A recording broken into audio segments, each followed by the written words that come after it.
دوای ئەوەی ڕۆژنامەی واڵ ستریت جۆرناڵ بڵاوی کردەوە کە دانەڵد ترامپ و ڕاوێژکارەکانی بیل لە بژاردەیەک دەکەنەوە بۆ فەراوانکردنی ئۆپراسیۆنە سەربازیەکانی ئەمریکا دژی ئێران، لەوانەش زیادکردنی هێرشە ئاسمانیەکان و دەست بە سەرداگرتنی هەندێک دۆرگەی ئێران و هێرشکردنە سەر دامەزراوە ئەتۆمیەکان لەو لاوە جێگری سەرۆکی ئەمریکا جەیدی ڤێنس ئەمڕۆ ڕایگەیاند و جەختی لەوە کردەوە کە واشنگتۆن بە نیازی ناردنی هێزی زەمینی بۆ ئێران نییە. ڤانز لە چاوپێکەوتنێکدا ڕایگەیاند ناردنی 150,000 سەربازی زەمینی بۆ ئێران بەو مانایە دێت کە سوپای ئەمریکا کارێک دەکات کە بە گوتەی ئەو خەڵکی ئێران دەبێ خۆیان بیکەن و ئاماژەی بەوەش کرد ئێمە چیتر بە دوای شتی لەم شێوەیەدا ناگەڕین و هۆشداریدا لە دووبارەبوونەوەی ئەزموونی لیبیا لە ئێران و وتی شێڕوخانی ڕژیمی قەزافی وڵاتەکەی کردە دەوڵەتێکی شکست خوارد و لێکەوتەکانی وەک بڵاوبوونەوەی تێرۆر و قەیرانی کۆچبەری لێکەوتەوە. جێگری سەرۆکی ئەمریکا وتی سناریۆیەکی لەو شێوەیە لە بەرژەوەندی ئەمریکادا نابێ. وەک ئاماژەمان پێکرد کۆمەڵک راپۆرت ئاماژە بەوە دەکەن کە واشنگتۆن بیل لە بژاردە دەکاتەوە بۆ فەراوانکردنی ئۆپراسیۆنەکانی دژی ئێران، لەوانە ئەگەری بەکارهێنانی هێزی زەمینی. بەڵام لە هەمان کاتدا ڤەنس دەڵێ کە واشنگتۆن بە دوای ناردنی هێزی زەمینیان نیە. ئەم جیاوازیە لە نێوان بژاردە پێشنیارکراوەکان و هەڵوێستە فەرمیەکانی کاربەدەستانی ئەمریکا مانای چییە؟ ئەگەر پانتایی ململانەکان بگۆڕێت ڕۆڵی ئەکتەرە ناوچەیەکان بە هێزە کوردیەکانی شەوە لە هاوکێشاگەریەکانی داهاتوودا چی دەبێ؟ ئاگری ئیسماعیل نژاد شرۆفەکاری سیاسیمان لەگەڵا لە نەم ساوە بۆ گفتوگۆ لەسەر ئەم بابەتە. کاگاگری ئەو کاتتان باش. راپۆرتەکان باز لەوە دەکەن کە ئەمریکا بژاردەی سەربازی فراوانتر لە بەرچاو دەگرێت، بەڵام لە هەمان کاتدا بەرپرسانی ئەمریکا باز لە دوورکەوتنەوە لە شەڕی زەمینی دەکەن. ئایا ئەم جیاوازیە نیشاندەری ناکۆکیە لە واشنگتۆن یا جیاوازیەکە تەنها لەسەر شێوازی گەیشتن بە ئامانجەکانە؟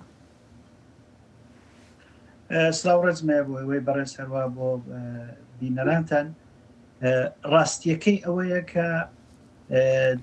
ڕەنگە جیاوازی لەسەر جۆری هێزی زەمینیش هەبێت. ئەوەی کە بۆ ئێستا بۆ دەوڵەتی ئەمریکا گرنگە ئەوەیە کە ئەو ویستانەی کە بەڕوونی دەی هەوێت لە ئێران دابینی بکە. یەکێک لە ویستەکان پرسی چەکی ناوەکی ئێرانە کە یەکلای بکاتەوە و ویستی دووەمی کە دەتوانین بڵین ویستی ئیسرائیل و وڵاتانی ناوچەییە بۆتە ویستی بنەڕەتی ئەمریکاش مەسەلەی پرۆکسیەکانە. جا بۆ ئامانجا ئەمریکا کۆمەڵێک بژاردەی لە بەردەستدایە. یەکێک لەو بژاردانە دەست بە سەرداگرتنی بەشێک لە خاکی ئێرانە کە لەوانەدا دەتوانین بڵین لای باشووری ئێران بەهۆی ئەوەی لە ڕووی ئابوووریەوە قورساییەکی یەجگار زۆری بۆ ئابووری ئێران هەیە و دەتوانین بڵین 70% ئابووری ئێران لە نەوت و گاز و پێترۆکیمیاوە دابین دەکرێت کە ئەو 70% تقریبا بەشی هەرە زۆری یان لە باکوور لە باشووری ئێرانە یا ئەوەی کە گرێدراوە بە باشووری ئێران و ئەگەر بێت و باشووری ئێران کەوێتە دەست ئەمریکا یا کۆمەڵێک شوێنی تایبەت وەکو بۆ وێنە جەزیرەی خارک یان بەندەری ماحشار یا بەندەری خومینی بکەوێتە دەست ئەمریکا لە واقعدا بەشی هەرە زۆری ئابووری ئێران کەوتوتە دەست ئەمریکا.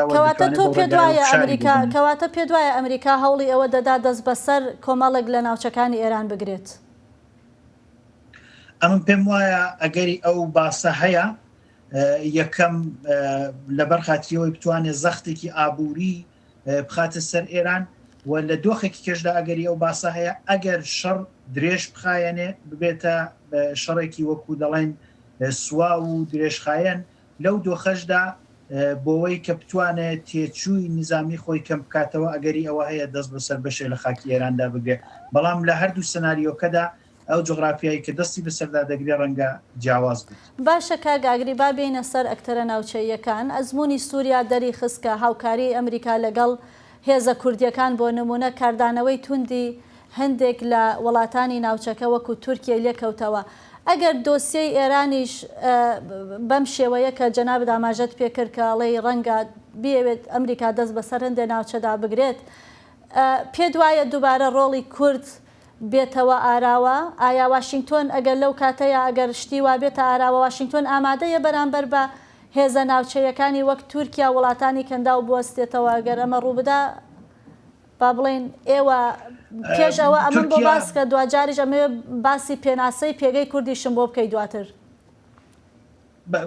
تورکیا ئەگەر لە کوورەی مریخ کیانێکی کوردییان یا حولێک بێ بۆ مافی کورد تورکیا بە دژی بەرژەوەندەکانی خۆی دەزانێتەوە دژی ڕادەوەستێت بەڵام ڕاستیەکەی ئەوەیە تورکیا ئەو هێزە یەکلاکەرەوە نییە کە لە ناوچەکەدا هەیە هەروەها تورکیا ئەو باندۆر و قورساییە زۆرەشی نییە لەسەر سیاسەتی ئەمریکا وەکو دەشزانن ڕاستیەکەی کەمتر لە چەند مانگە دۆخی پەیوەندی نێوان تورکیا و ئەمریکا بەرەو ئاسایی بوون دەچیانی ئێستا ئاسایش نەبووتەوە بەرحاڵ لە بەرخاتی و قەیرانانی کرد 2016 لە بین تورکیا و ئەمریکادا پێشاتووە تایبەت بە هەردووک دەوڵەتی ڕابردووی هینیش بووە ئەمریکاش بوانیواتە هەم دەوڵەتی بایدن و هەم دەوڵەتی ئەوەڵی ئاغای دۆناڵد ترامپ جا لێرەدا مەبەستە دەمێ ئەوەتان عەرز بکەم کە وجودی کورد یا چالاکی کورد لە جغرافیای ئێران دەتوانێت زۆر بە قازانجی ئیسرائیل بێ بەو هۆکارەی کە لانی کەمی ساڵێکە شیمانەی ئەوە دەکرێت تورکیا بیهەوێ بە ڕێگای تۆڕی ئەخوان الموسلیمین جێگرەوەی ئێران بێ لە دژمنایەتیکردن لەگەڵ ئیسرائیل کە لەو دۆخەدا ئەمە زۆر بە قازانجی ئیسرائیلە کە پشتگیری لە کیانێکی کوردی بە تایبەتی لە ڕۆژهەڵاتی بەڵام کاگاگرێ هەندێک دەڵێن ئەمە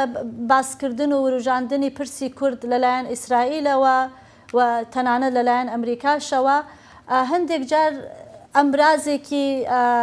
تەبلیغاتیە با بڵێن زیاتر بۆ فشارخستنە سەر ئێران تاوەکو پلانێکی ڕاستەقینە بێ ئێوە چۆن هەڵسەنگاندن بۆمە دەکەن شتێکی هەڵە نییە چونکە لانی کەمی هەتا ئەم وەزیری خارجەی کە ئێستاکە ئاغای سائر کە ئێستاکە لە دەسەڵاتدایە کە کەمتر لە ساڵێکە هات بۆتە وەزیری خارجەی ئیسرائیل وەزارەتی دەرەوەی ئیسرائیل هیچ پلانێکی تایبەتی نەبووە کە لەگەڵ کە پەیوەندیەکانی لەگەڵ نەتەوەکان بگرێت نەک لەگەڵ دەوڵەتەکان وەزارەتی دەرەوەی ئیسرائیل هەتا 1 ساڵ لەوە پێش هەموو استراتیژی و پلانەکانی ئەوە بووە کە لەگەڵ دەوڵەتەکان و دەوڵەت مەرجعی پەیوەندی بووە و ئەگەریش ڕەنگە پەیوەندیەک هەبوو بێ لایەنی ئەمنی ئیسرائیل ئەو کارەی کردووە کە ئەمە لە واقعدا جۆرێک پێملبوونی سیاسی یا بەرپرسیارەتی سیاسی ناخاتە سەر دەوڵەتی ئیسرائیل بۆیە بەلامەوە ئەوە سیر نییە کە ئەو باسە دەکوترێ بەڵام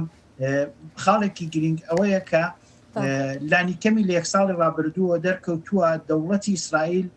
بەو قەناعەتە گەیشتووە کۆمەڵێک بازیگەری نادەوڵەتی لە ناوچەکەدا هەن کە تەقویەتکردن و ئەو بازیگەرە ناودەوڵەتیانە دەتوانێت بە قازانجی بێ و دواخر